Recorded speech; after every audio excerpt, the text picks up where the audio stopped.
The phone vibrated on the coffee table, its light slicing through the dim glow of our living room.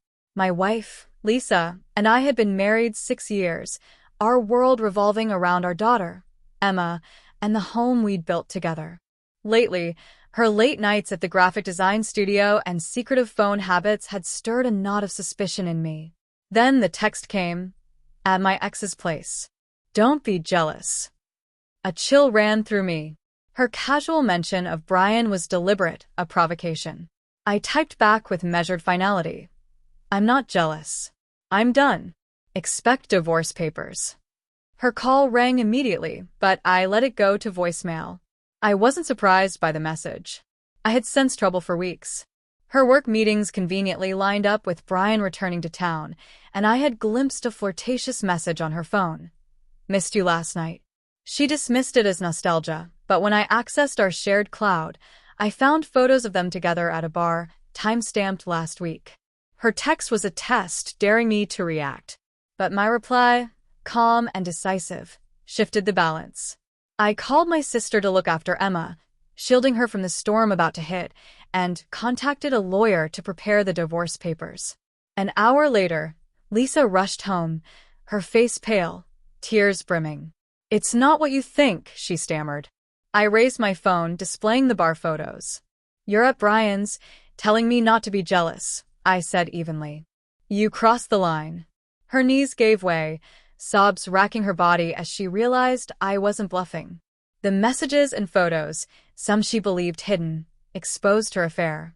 My response wasn't merely words, it was a reckoning, dismantling the confidence she had relied upon. She tried to explain, claiming Brian was just a friend, and she had only visited to catch up. But the cloud revealed emails plotting their meetings, her joking about my predictable reliability. You thought I'd stay silent, I said, sliding the divorce papers across the table. Sign these, or Brian's wife sees everything. Her tears fell harder. She hadn't anticipated my evidence or my resolve. I had already sent an anonymous summary to Brian's wife, setting off her own confrontation. Lisa pled for forgiveness, promising therapy and vowing to cut ties with Brian.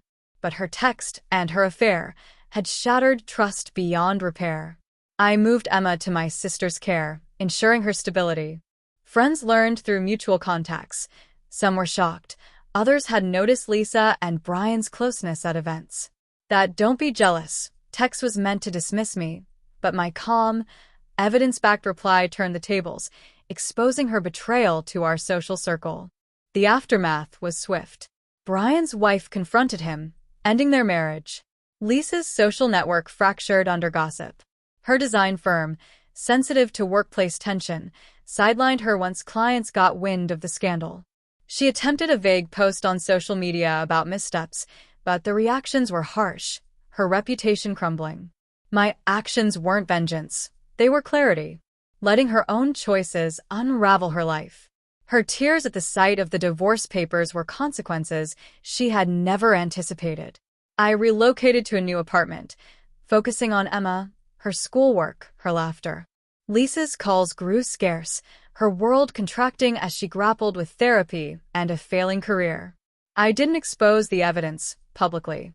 Sending it to Brian's wife was sufficient, amplifying Lisa's downfall. Her text, meant to provoke me, became the instrument of her undoing, a moment she could not escape. Emma keeps me grounded. Her laughter is my anchor as I rebuild. Rediscovering hikes and quiet moments, months later I am healing, stronger for both of us. Lisa's visit to Brian's house and her taunting text were mistakes she cannot reverse. My calm, unwavering reply ensured she faced the consequences. Her breakdown, raw, desperate, was a reckoning she hadn't foreseen.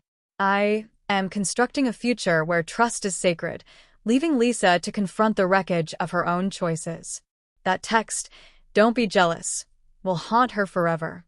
I move forward, free from her games, knowing her attempt to dismiss me cost her our family. Lisa is left with the echo of her own words, a constant reminder of what her betrayal destroyed. That single misstep became the pivot that changed everything. My reply, grounded in evidence, was her reckoning. Now, Emma and I are enough, and we are moving on.